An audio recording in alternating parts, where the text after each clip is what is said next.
The air in Kakus's cave throbbed with a raw raptorial energy, thick and suffocating.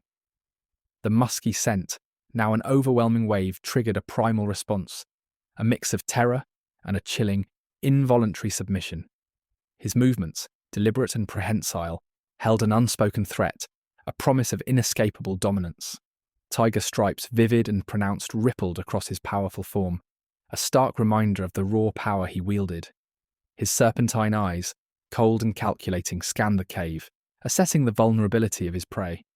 The cave itself was a carefully constructed trap, designed to amplify the primal instincts of those who entered.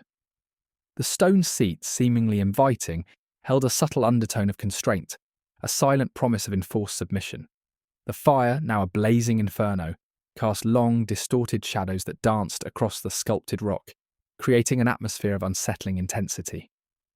The aromatic plants, once subtly enticing, now exuded a cloying sweetness, a suffocating blanket of sensory overload. The very earth seemed to pulse with a dark, animalistic rhythm. A figure, their movements hesitant and trembling, entered the cave. Kakus, his lion-like mane framing a face of vulturine intensity, greeted them with a smile that held no warmth, only the cold promise of dominance. "Approach," he commanded, his voice a low, guttural growl that brooked no argument, a sound that resonated deep within their primal core, stirring the ancient fears and desires buried beneath layers of civilization. His immortal, predatory, repeated all primal instincts. This was the reason for Kakus's appearance. He reproduced all animal instincts, pheromones, habits, etc. He moved with a hawkish grace, his touch a possessive claim, a silent declaration of ownership. The atmosphere in the cave crackled with an unspoken tension, a sense of impending violation, a feeling of being trapped in a leonine lair. The air itself seemed to vibrate with the unspoken language of dominance and submission.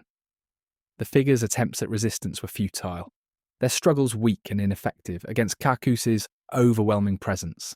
Their protests were swallowed by the oppressive atmosphere, their cries lost in the roar of the fire.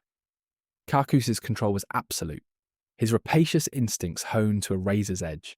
He moved with an intent that overrode all other factors, his actions driven by a deep, primal need. The raw, untamed essence of his animal nature permeated every corner of the cave, a tangible force that pressed down on the figure, stifling their will. Those who left the cave were marked, their bodies and minds bearing the scars of their encounter.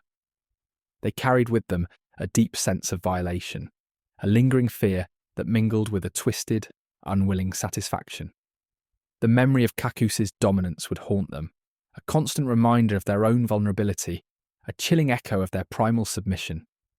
The animalistic scent of the cave, the burning intensity of his gaze, the overwhelming sense of being hunted. These sensations would forever be etched into their memory, a primal brand.